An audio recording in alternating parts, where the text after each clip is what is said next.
कुठून आला कसं काय? आज पहिल्यांदाच आपल्या बारामती मध्ये फिलिप्सची शोरूम इथं येते.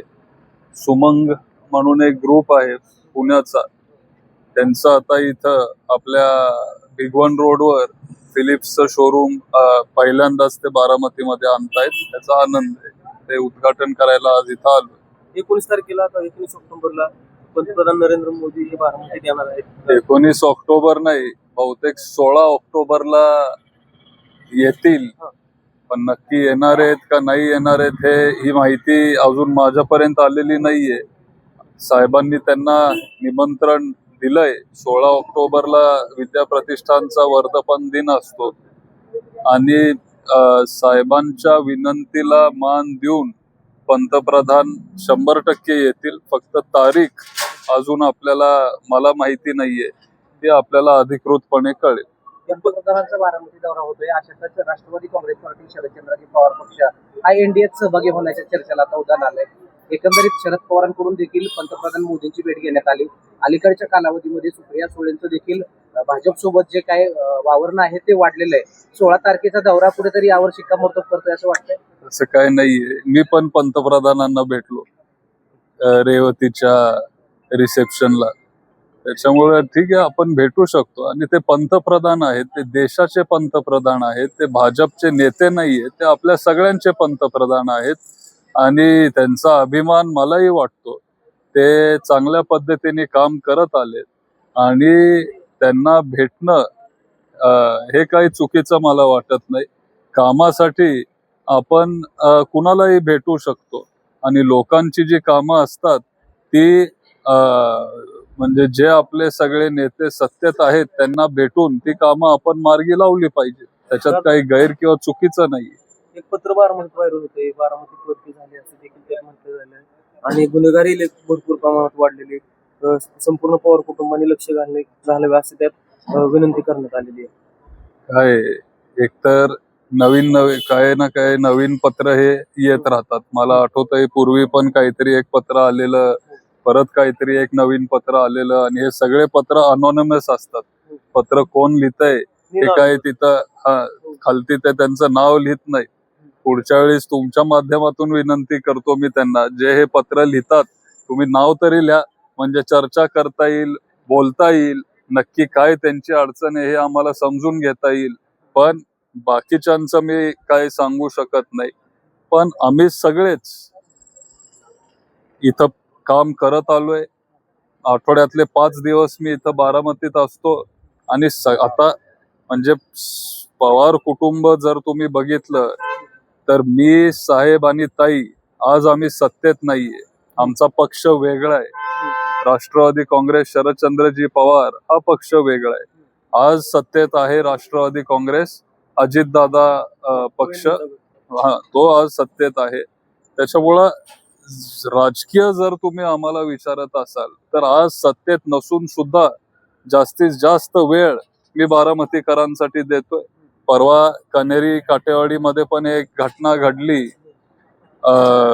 आम्ही सरळ तिथं कदम साहेब जे आपले नवीन DYSP आहेत त्या मुलीच्या कुटुंबासोबत मी तिथं गेलो आणि त्यांना न्याय आपण दिला. न्याय देण्याचा आपण प्रयत्न करतोय. बारामती पोरकी झाली का? ती झाली. दादा हे खूप मोठे नेते होते. दादांचं आणि बारामतीचं नातं हे फार वेगळं होतं.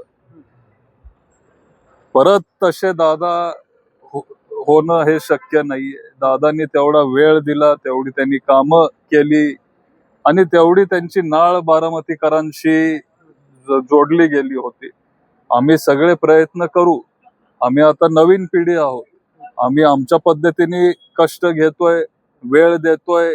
सत्ता नसून सुद्धा आम्हाला जे काही करता येईल ते आम्ही करण्याचा प्रयत्न करतोय. पण आज जे सत्तेत आहेत त्यांनी थोडं जरा लक्ष देणं हे गरजेचं आहे, हे असं मलाही वाटतं. गुन्हेगारी वाढत चालली आहे का? 100% वाढत चालली आहे. अलीकडच्या काळात त्या गेल्या महिन्याभरातच एवढे भयानक गोष्टी बारामती तालुक्यात घडल्या जे ह्याच्या आधी कधी घडत नव्हते. दादांचा एक दरारा असायचा. जे कोण हे क्रिमिनल माइंडेड लोक आहेत ते घाबरायचे, त्यांना एक भीती वाटायची. पण आता तो वचक इथं राहिलेला नाहीये. तो वचक आपण परत एकदा इथं निर्माण केला पाहिजे. आज जे सत्तेत आहेत त्यांनी थोडं इथं लक्ष वाढवणं हे गरजेचं आहे. पोलीस अधिकारी असतील, सरकारी सगळी यंत्रणा असेल, त्यांना इथं ताकद दिली पाहिजे, कडक निर्णय घेतले पाहिजेत आणि बारामतीत जी वाढती गुन्हेगारी आहे ती आत्ताच्या आत्ता ताबडतोब ती थांबवली पाहिजे, ती बंद केली पाहिजे. ह्याच्यासाठी आम्ही सगळे प्रयत्न करतोय. इथून पुढेही आम्ही प्रयत्न करत राहू. दादांची उणीव किंवा त्यांची जागा ही कोण भरून काढू शकणार नाही. दादा हे दादा होते, पण आमच्या पद्धतीने आम्ही प्रयत्न करतोय, वेळ देतोय, लोकांना भेटतोय, जिरायत भागात जातोय, बागायत भागात जातोय. जी काही कामं आज आमच्याकडून होऊ शकतात ती कामं करण्याचा आम्ही प्रयत्न करतोय.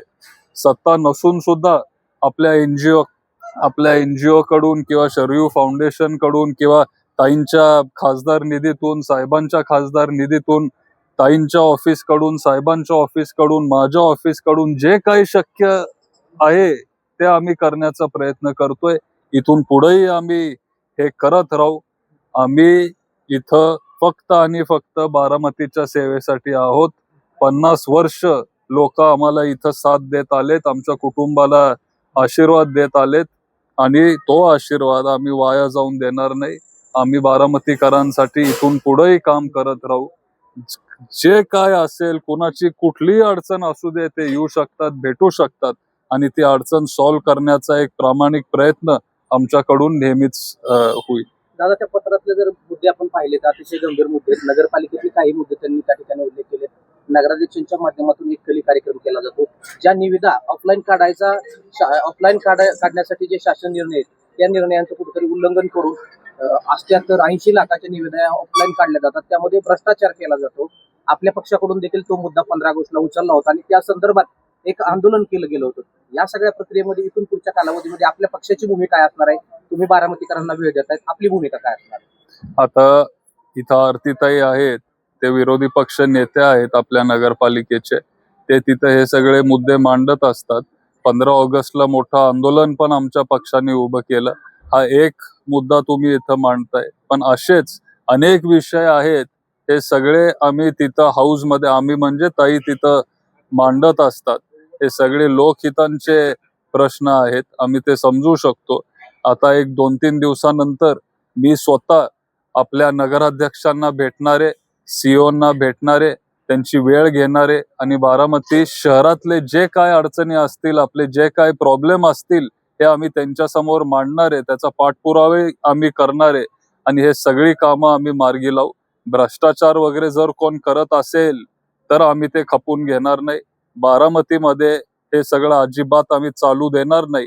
त्याच्यावर कडक कारवाई केली जाईल आणि एक सक्षम विरोधी पक्ष म्हणून आम्ही बारामतीकरांसाठी तिथं लढत राहू. बारामतीमध्ये आता